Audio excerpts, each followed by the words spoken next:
Hi everyone. Today I'm going to start a new mixed media piece and I'm using these birch boxes that I got from Amazon.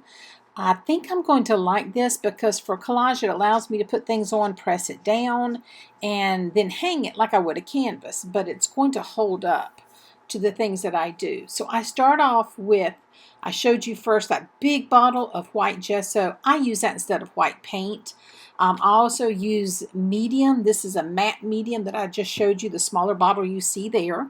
It's made by Liquitex. It's a more fluid type of medium. It will act as a binder instead of glue. And I can put it to adhere things to that board, but then I can also put it over top before I begin doing other things to it to sort of seal the papers that I'm putting on there.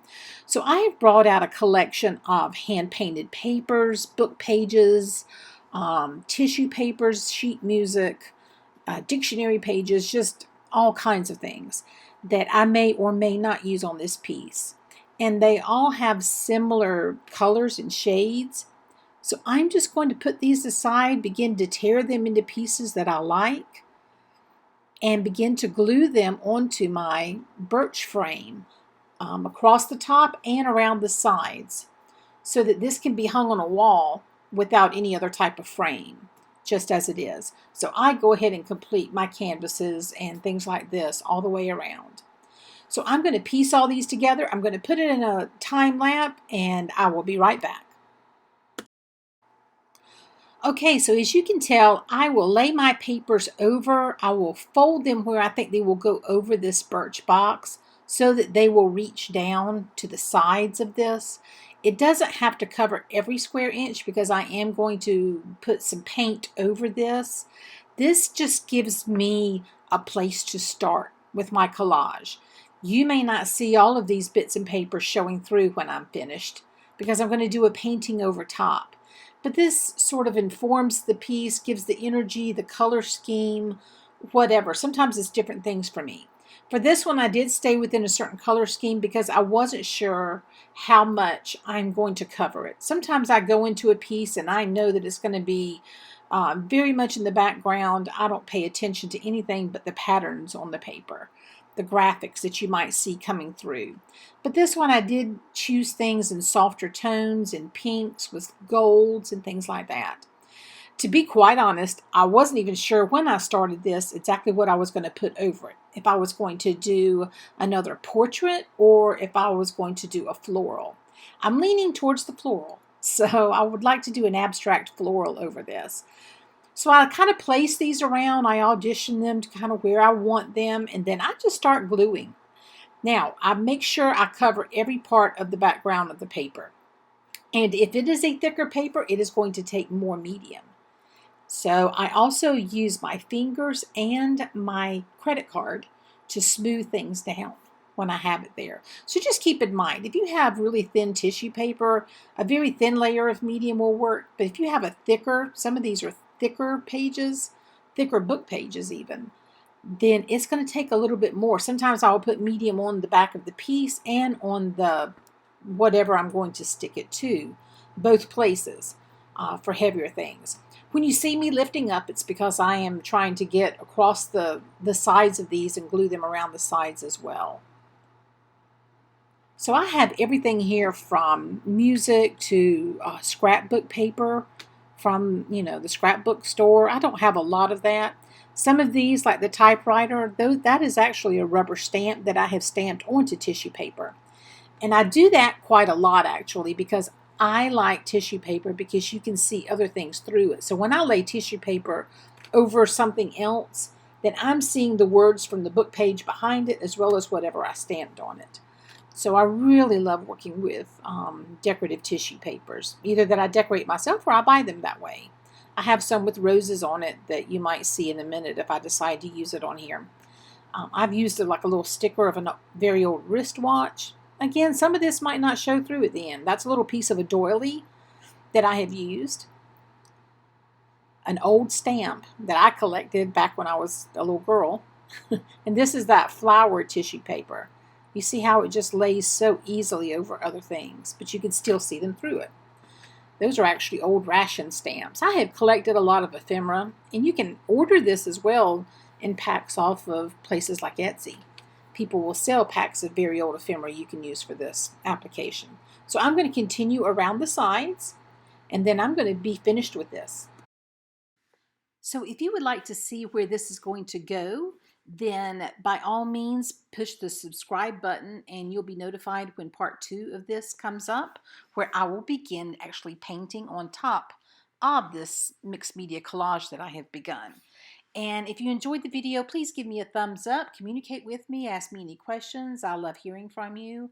And thank you so much for watching, and I hope to see you very soon. So there is just one more thing that I want to do with this before I start with any painting. And that is I want to add some texture.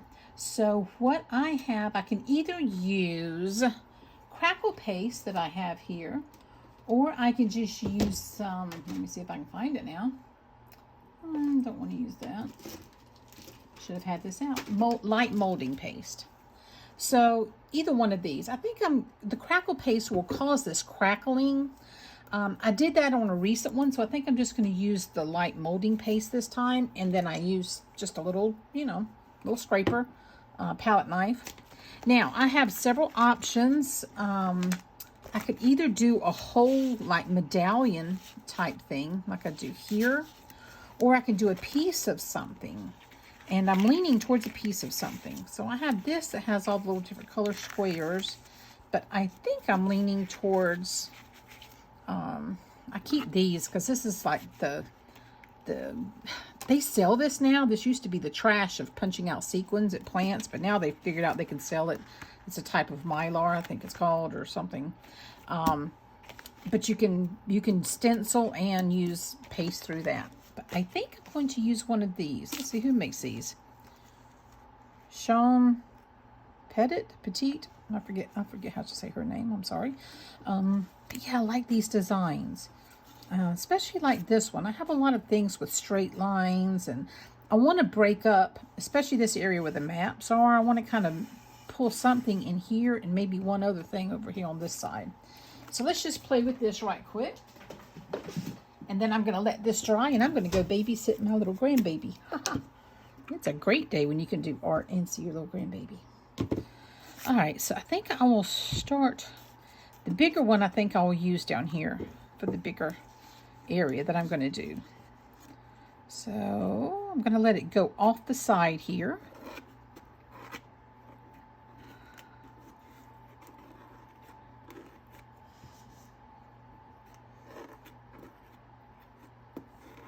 And for this kind of application, I mean, I don't care if it's perfect.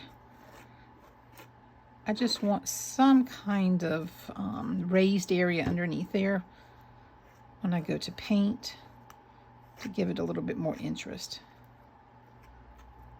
All right.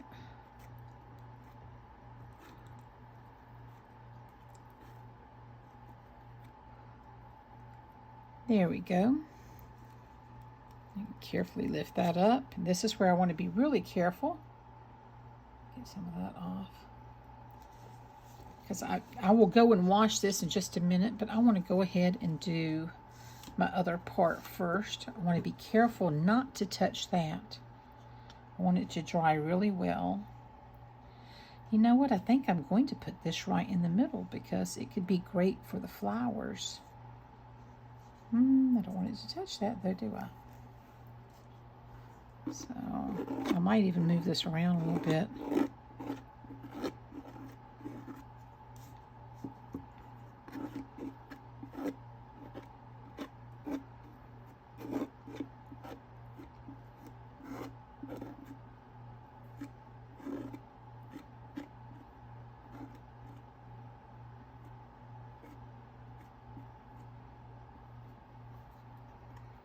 Carefully pick it up. And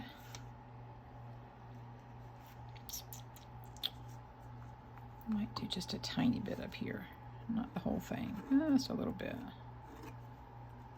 So I don't know if you can see that, but yeah. So I've got 3 little areas. I'm going to sit and let that dry. And then on the next video, you will see me begin to paint.